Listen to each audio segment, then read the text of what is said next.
Hey everyone! Today I'm going to demonstrate how to set a schedule with the automation feature. I will also explain the difference between automation and tap to run.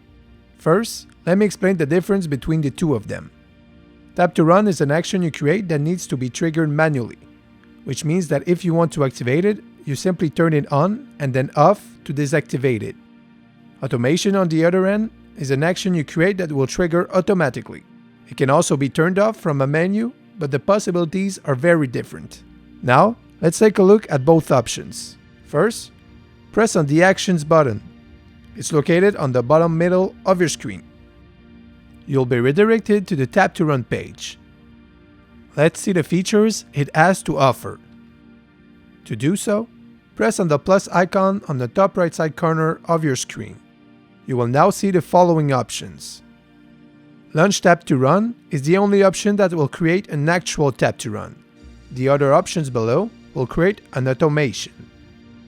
We will dive into each different option it offers in other videos. For now, let's go check out the automation page. Now that we are on the right page, let's create a schedule. Keep in mind that we will also cover the other automation options in other videos, which you'll be able to watch by clicking on the top right side of this video, as soon as they've been released on YouTube. Now, let's get back to our main objective. Let's start by pressing on Schedule. You'll now see that you can choose any execution time you like and at which frequency you want this schedule to be repeated. When you've chosen the features you want, simply press on Next. As you can see, there's multiple actions possible. I'll try to simplify all of them as best as I can in our next video. For now, I'll show you a simple schedule. First, press on Run the device. Next, select the actual actions that are gonna be triggered. Color temp is simply from warm to cold white, and left time is how long you want this automation to last.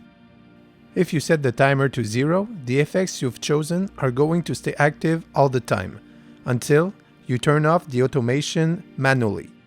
The other way to go will be to create another schedule that will turn the light off whenever you want. Remember to save your automation and voila!